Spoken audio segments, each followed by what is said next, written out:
Assalamualaikum warahmatullahi wabarakatuh. Perkenalkan, nama saya Cecilia dengan NIM 23211010.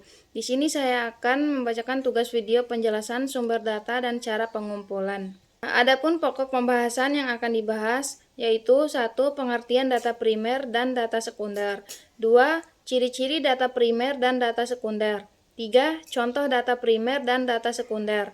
Keempat, kelebihan dan kekurangan data primer dan data sekunder. Dan kelima, metode pengumpulan data primer dan data sekunder. Selanjutnya, adapun pengertian. Data primer adalah data mentah yang diperoleh langsung dari sumbernya oleh peneliti melalui metode pengumpulan yang telah dirancang sesuai kebutuhan penelitian. Sedangkan data sekunder adalah data yang telah dikumpulkan, diolah, dan disajikan oleh pihak lain, kemudian digunakan kembali oleh peneliti untuk keperluan yang berbeda dari tujuan aslinya. Lalu, adapun ciri-ciri. Ciri-ciri data primer. 1. Diperoleh langsung dari objek penelitian. 2. Data bersifat orisinal dan unik untuk penelitian tertentu. 3. Hanya tersedia setelah proses pengumpulan selesai dilakukan. Selanjutnya, ciri-ciri data sekunder. 1. Data telah tersedia dalam bentuk tertentu.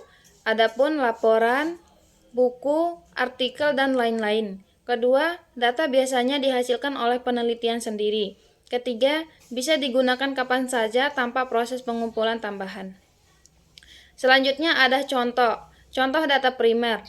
1. Hasil wawancara dengan masyarakat tentang dampak suatu kebijakan. 2. Data eksperimen laboratorium seperti hasil uji coba obat. Ketiga, observasi langsung terhadap perilaku siswa di dalam kelas.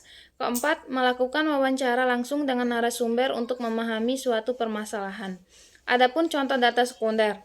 1. Data sensus penduduk yang diterbitkan oleh pemerintah. Kedua, laporan keuangan perusahaan yang tersedia untuk publik. Ketiga, hasil riset terdahulu tentang perubahan iklim. Keempat, arsip perubahan atau data dari riset sebelumnya. Selanjutnya, adapun kelebihan dan kekurangan pada data primer.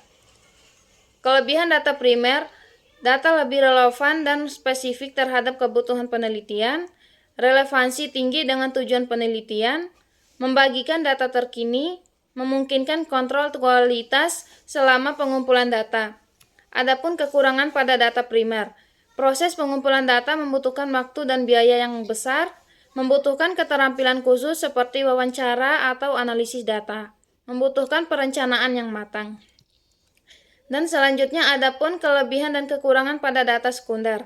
Kelebihan data sekunder, hemat waktu dan biaya karena data sudah tersedia. Sumber data seringkali mencakup area atau populasi yang lebih luas. Adapun kekurangan pada data sekunder, tidak selalu sesuai dengan kebutuhan penelitian, mungkin kurang mutakhir atau tidak mencakup detail tertentu. Penelitian tidak memiliki kontrol terhadap kualitas dan keakuratan data.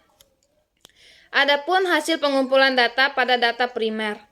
Data primer, metode pengumpulan data primer melibatkan penelitian secara langsung dalam pengambilan data dari sumber asli. 1. Wawancara.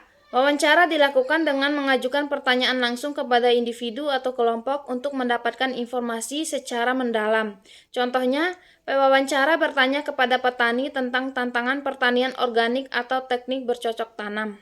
Kedua, observasi. Observasi adalah metode pengumpulan data dengan mengamati secara langsung objek, individu, atau fenomena dalam situasi tertentu.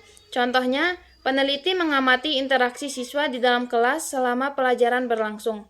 Ketiga, kuesioner adalah metode pengumpulan data dengan meminta responden untuk mengisi daftar pertanyaan. Adapun hasil pengumpulan data pada data sekunder. Pengumpulan data sekunder melibatkan pencarian dan pemanfaatan data yang tersedia. 1. Studi dokumen. Penelitian memeriksa dokumen resmi, laporan atau arsip yang sudah ada. Contohnya, data sensus penduduk dari BPS atau laporan tahunan perusahaan. Kedua, literatur atau publikasi tertulis, menggunakan buku, artikel jurnal, atau publikasi lain yang relevan. Contohnya, membaca artikel jurnal tentang pengaruh urbanisasi terhadap lingkungan. Ketiga, data online atau arsip digital.